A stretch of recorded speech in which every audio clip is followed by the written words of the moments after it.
ሰላም ሰላም እንዴት ናችሁ? ወደ ቻናሌ እንኳን በሰላም መጣችሁ። ዛሬ ለአይን ስር የሚሆን የክሬም አሰራር አሳያችኋለሁኝ። አይናችሁ ስር የሚያብጥባችሁ ከሆነ የሚጠቁር ከሆነና እንዲሁም ደግሞ ያው እድሜያችን እየገፋ ሲሄድ ደግሞ አይናችን ስር የመሸብሸብ ባህሪ ያመጣልና ለዛ የሚሆን ከኬሚካል ነፃ የሆነ ክሬም አሰራር በቤት ውስጥ በተፈጥሯዊ በሆነ መልኩ አሳያችኋለሁ ማለት ነው። ተወዱታላችሁ ብዬ ተስፋ አደርጋለሁኝ።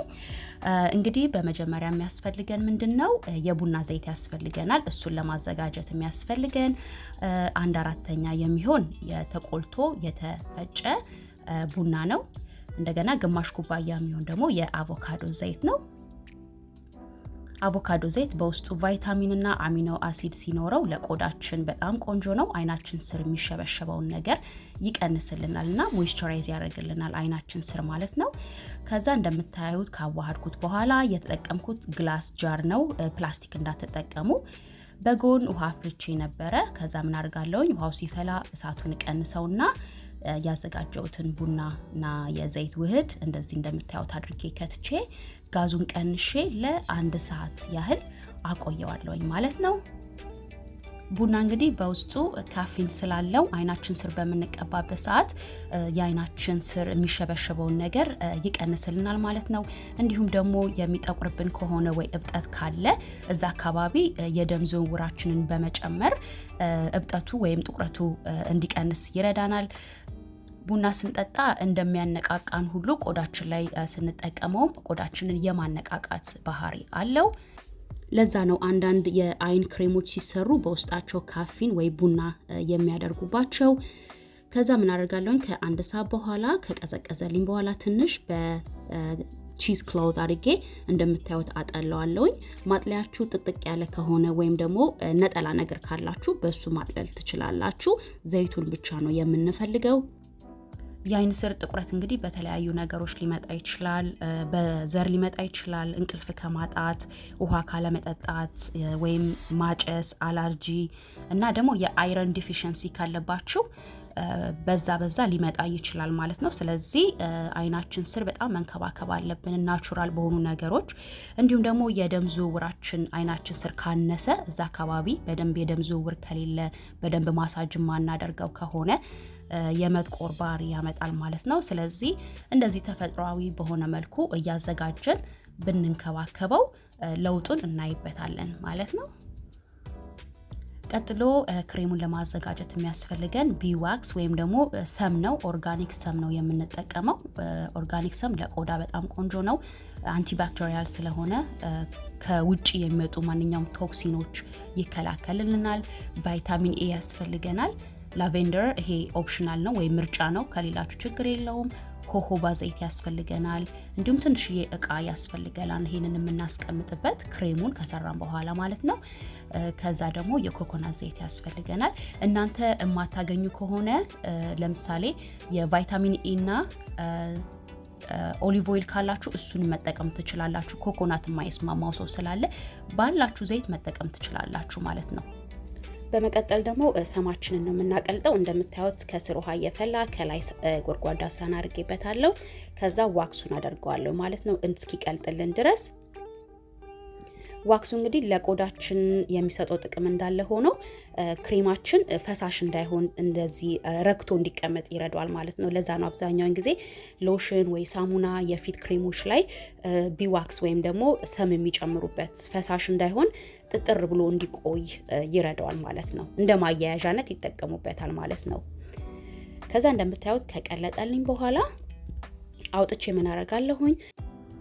1/8 ኩባያ የሚሆን የኮኮናት ዘይት አድርግበታለሁኝ። ግማሽ የሻይ ማንኪያ የቫይታሚን ኤ ዘይት አድርግበታለሁኝ። ፈሳሹ ከሌላችሁ ይሄ የሚዋጠው ካፕሱሉ አለ አይደለ? እሱን በመርፌ በስታችሁ ማውጣት ትችላላችሁ ዘይቱን ከውስጥ። እንዲሁም ደግሞ ግማሽ ማንኪያ የሚሆን የጆጆባ ዘይት አድርግበታለሁኝ።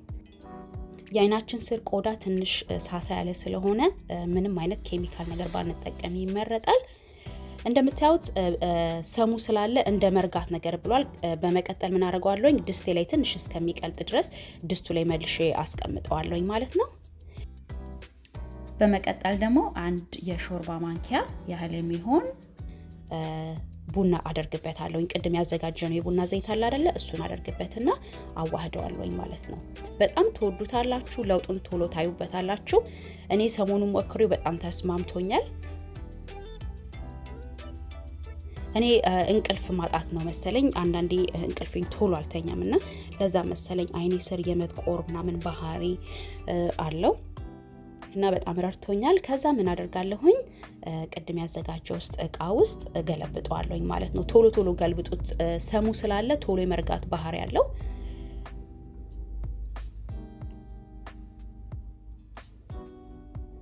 በነገራችን ላይ ይሄ ለቆዳም ይሆናል። ለአይን ስር ብቻ ሳይሆን ለቆዳም አይናችሁን ስር ፊታችሁን መቀባት ትችላላችሁ። ምንም አይነት ኬሚካል የለውም እንዳያችሁት። ስፔሻሊ ደረቅ ቆዳ ካላችሁ ይጠቅማችኋል ብዬ ተስፋ አደርጋለሁኝ። ከዛ ይሄንን ፍሪጅ ውስጥ አስቀምጠዋለሁኝ እስከሚረጋ ድረስ በደንብ ማለት ነው። ከዛ ተመልሼ መጥቼ ምን እንደሚመስል አሳያችኋለሁኝ። እንግዲህ ይሄን የምጠቀመው ማታ ማታ ነው። እንደምታዩት ይሄን ይመስላል። አያችሁት? ተረግቷል በደንብ። ሽታውን በጣም ነው ደስ የሚለው። ከዛ ምን አደርጋለሁ የቀለበት ጣቴን ወስጄ ቀስ ብዬ አይኔ ስር እንደምታዩት እቀባዋለሁ። በጣም አትጫኑት፣ አይናችን ስር ያለው ቆዳ ሳሳ ያለ ስለሆነ እና በጣም ነው የምትወዱት። የላቬንደር ኢሴንሻል ዘይቱን እንዳማራጭ ነው ብያችኋለሁ። ካላችሁ ብታረጉበት ሽታው ደስ ይላል፣ የቡናና የላቬንደር ሽታ አንድ ላይ። ከሌላችሁ ግን ችግር የለውም፣ ቡናው ብቻ በቂ ነው። በዛ ላይ ቆዳችሁን በደንብ ነው ሞይስቸራይዝ የሚያደርግላችሁ። ቆይ ላሳያችሁ ቀረብ አድርጌ። ይሄን ይመስላል። በጣም ዲቅልጥልጥ ያለ ቅባትም አይሆንም፣ ግን በቃ በጣም አሪፍ። በዛ አካባቢ አይናችን ስርን በደንብ ሞይስቸራይዝ እንዲሆን እንዳይደርቅ ይረዳናል ማለት ነው። ከዛ በመቀጠል ይሄ ጄድ ሮለር ካላችሁ በጣም አሪፍ ነው። ለአይን ስር ለፊታችን ማሳጅ ማድረጊያ የደም ዝውውራችን ይጨምራል። እንደገና ደግሞ የደም ዝውውራችን ብቻ ሳይሆን ኦክሲጅን እንዲዘዋወር ይረዳናል።